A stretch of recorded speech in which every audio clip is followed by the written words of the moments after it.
Hello everyone, it is Canadian Futures Trader here. It is currently Tuesday, May the 11th, 2021. Welcome to my channel and welcome to the video. Today's video, we're going to cover a few different things. I will put timestamps down below. So obviously I will be going over my days 3 and 4 of the UProfit Trader 100K evaluation. Several of you liked my day 1-2 video. I tried to be a little bit more creative, put in some clips and whatnot, so you will probably appreciate today's video as well once we get to that. I talked last week about how I'd be doing a giveaway with UProfit. I ran a poll on what size account you would want as the prize of the giveaway. I do have the results of that poll, but I'm not going to show them yet. Reason being is once it was done, I reached out to UProfit. I let them know, hey, the people have spoken. They said, fantastic. Give us a few days to get set up on our end. We need to figure out exactly how we want to do the giveaway on our end, and basically what are the criteria for entering. It will be free, but it'll just be a matter of should you go comment on a Facebook post or like their Instagram page or comment on the video, whatever that might be. So they're working out the kinks on their side. They're super busy there. Things are really growing for them quickly in my discussions with them. So exciting things going on at UProfit. So I'm kind of glad I'm in doing the evaluation at the same time. So stay tuned on that giveaway, guys. I really don't have any more details till I hear back from them. And then as soon as I know, of course, I will put up a video about how the giveaway will work, how you enter, and then we'll get going on that. So you may remember from my days 1 and 2 video, just to set the stage, I was at about 2,300 in profit at the end of day 2.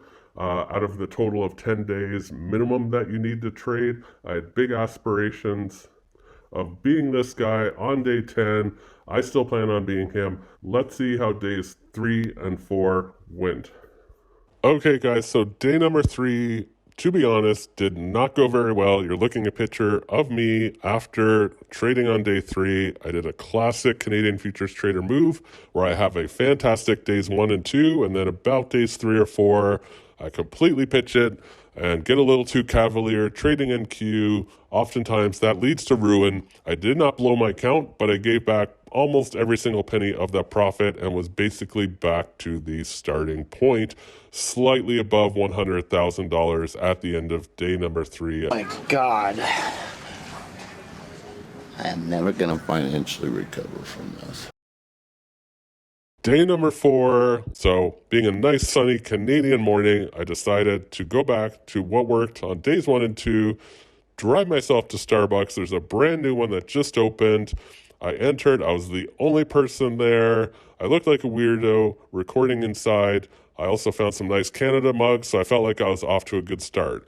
On the drive home, some more nice Canadian scenery. I was charged up, I was ready to go, and not only that, we were able to spot a rare Canadian animal out in the wild known as the smart car. They are not popular in the United States, but in Canada, I see them more often than I would probably care to.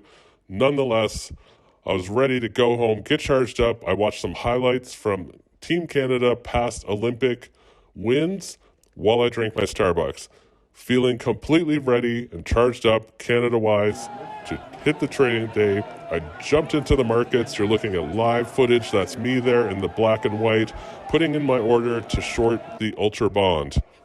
Let's take a look at how that worked out. Hey guys, so before I show you the actual results there of how the trade went, so I went short 6 contracts about mid-screen there, and then a few minutes later, I went short again 6 more contracts. So what will be interesting is after we get through this little part of the video, I'm actually going to show you this exact trade on the depth of market using JigSaw. And I think it points out the difference in how things look both on a chart and on a depth of market. The information I was getting on the depth of market was telling me sell, sell, sell. I'm not sure that looking at this chart, I would have had any indication that this thing was about to pop down. But as you can see, the 2 red markers there, I guess yellow markers with red text, I went short 6 and then I went short an additional 6 contracts. We then had a nice big sell-off, and that is where I got out. Now, it actually continued down even further, but this was an ample winner. I decided to lock in the win and call it a day. I didn't want to overstep my welcome in the Ultra Bond market. So looking at the chart now with the actual results, nice big winning day. That one trade alone We are at $3,405 in total profit, net of all the commissions after that trade. So back on the saddle, we're in a great position. Day 4, more than halfway to the goal. We can forget about that horrible day number 3, put it behind us, not do that nonsense anymore with NQ. We're going to stick with the treasuries, show them who's boss, and that's where we'll be continuing with days 5 onwards. So at this point, I'm going to show you what the trade looked like in JigSaw. Okay guys, let me walk you through that one trade. We already looked at it on Rhythmic, and I showed you what it looked like on the chart. So I suspect just looking at the chart, if you're a usual chartist, you're using indicators on there, moving averages, all of that, you wouldn't have really had an indication that this was about to pop down. So let's take a look at it now from the JigSaw depth of market view. Now, when I started recording, I had already entered, but I entered probably maybe 20 seconds at most before I started recording. I'm trading right here on the right-hand side. This is the Ultra Bond. I'm short at the price of 27. The price has already moved down 3 ticks to 24. I'm short 12 contracts. So the part I missed in this is I actually went short 6, and we kind of saw it on the chart. It moved down a tick or 2, and I went short 6 more contracts. There's a lot of pressure downwards on the 5-year, the 10-year, the 30-year, specifically these two over here. And that's what made me feel pretty confident about this trade. And that's like one of the main things I wanted to point it out in the difference between trading using the depth of market and trading the chart. On the chart, there's nothing that's going to tell you, hey, there's a lot more sellers piling on here than there is buyers. You wouldn't see it. You would see the candlestick move, but that's kind of happening after the fact or during the moment.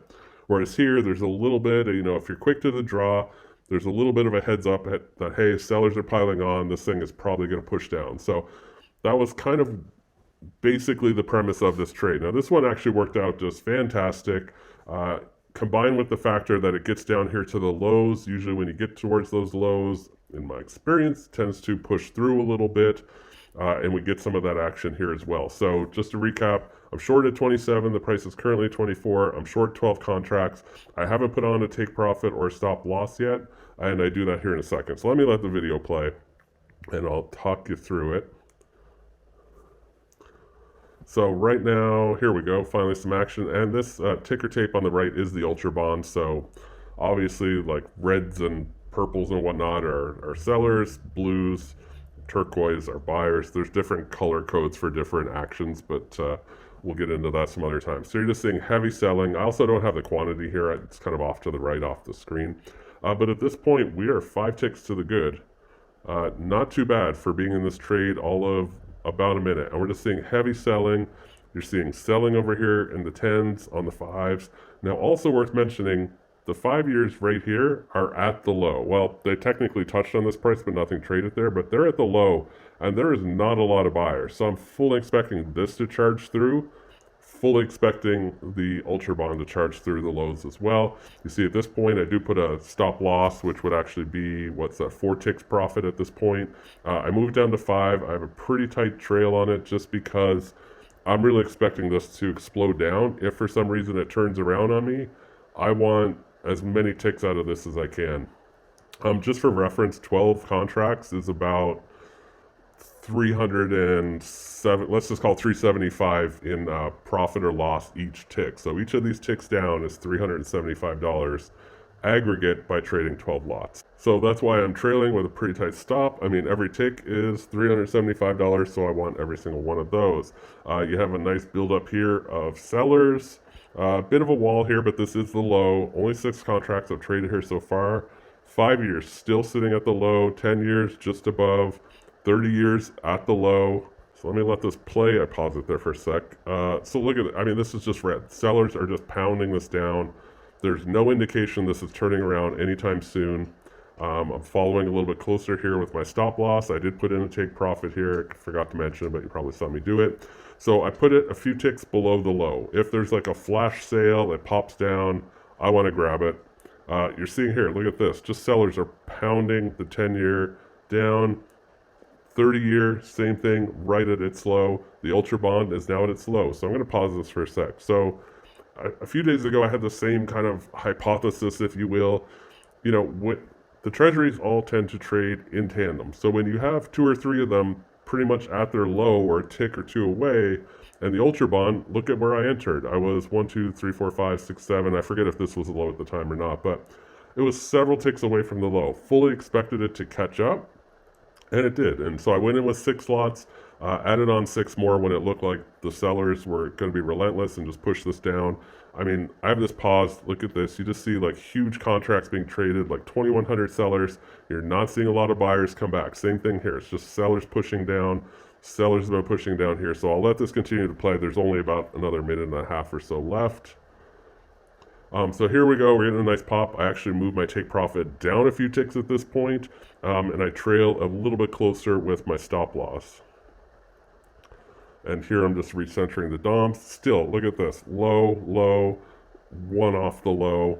I moved my take profit. So the lands I mentioned as well in I think the last video I did, I'm constantly adjusting what the game plan is based on the new situation. It doesn't matter what I was thinking back here, 2 minutes ago.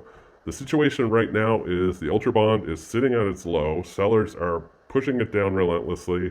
30-year, 10-year, 5-year, same story across the board. No reason to expect this to pop back or do anything weird.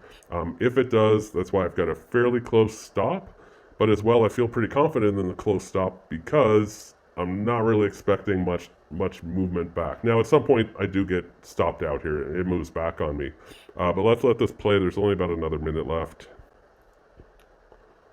Saw a little bit of buying here. I mean, it's right at the low, so there's going to be buyers. Sellers, sellers, sellers. I move my take profit down even further. I move my stop loss down. Now, if I wasn't super greedy, I could set a take profit somewhere around here, and it would have hit it, and I would have got filled, and I would have grabbed a few more ticks. I forget exactly what price I get taken out here. We'll see it in the video. But at this point, still, look, you're seeing sellers pile on. There's not a lot of buyers. A few popped in there, so I'm sitting right here, and I think this is the price that I get taken out at. So it's 17. So just remember, I entered at 27. I think we're going to get taken out here at 17. I'm counting up the ticks here. You can see my arrow moving. Sellers are still pounding over here, but they haven't really been able to get like a nice push down. So this is probably the end of the ride, and I know it pretty much is here in a second. And there you go. I got taken out at 17. So we went short at 27. We got taken out at 17. That technically makes it a 9-tick winner. But with 12 lots, that was that nice big healthy $3,500 plus winner. More than half the goal in one trade, trading the Ultra Bonds. So some of you I know like these type of videos. I like doing them. It's fun explaining what's going on. Not every trade is this exciting. Sometimes it is just a 1 or 2 tick winner loser. There's not too much to explain in those. So that's why you tend to see the more blockbuster ones. Really happy with the day. Obviously, we're sitting in a good situation now. So we're just going to push ahead here over the next few days and wrap up UProfit, and then hopefully next week we'll be getting more into the funding process once we pass day 10. That'll be, I guess Wednesday will technically be day 10, so it'll be the tail end of next week, and then possibly into the next week, depending on how quickly the process works on their side. And of course, I'm making the assumption I'm going to pass, but I think at this point, very motivated. We're more than halfway to the goal. We have 6 days left to meet it. So we're going to be downsizing. Not every day is going to be a 12 contract day. Today, just this setup was kind of screaming like sell. So I piled on. I wanted to take advantage of it, and it paid off. I can't say I wouldn't do it again if the same situation transpired tomorrow. But the overall plan is not to trade that big, probably just be trading maybe like a 3-lot or 4-lot, and try to chip our way now for the next few days and get ourselves to the finish line. So that's it for today's video. Hope you enjoyed it. This has kind of worked out really well for me to do 2 days at a time. It's just a little bit easier to edit. I can just do it all in one batch.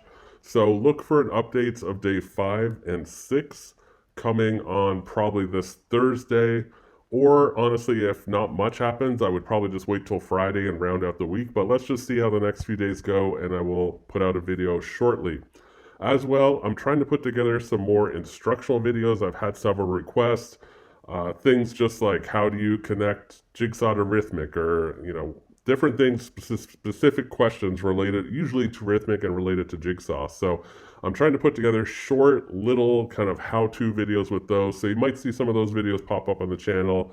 Certainly, I mean, watch them if they're useful to you, but if you aren't a JigSaw user, they probably aren't going to be that useful, but I just wanted to let you know you might see some of those come. And I think that's it. Like I said, I will update you on the UProfit giveaway as soon as I have more details. I suspect it'll be just later this week, and we'll go from there. So I will see you guys in the next video.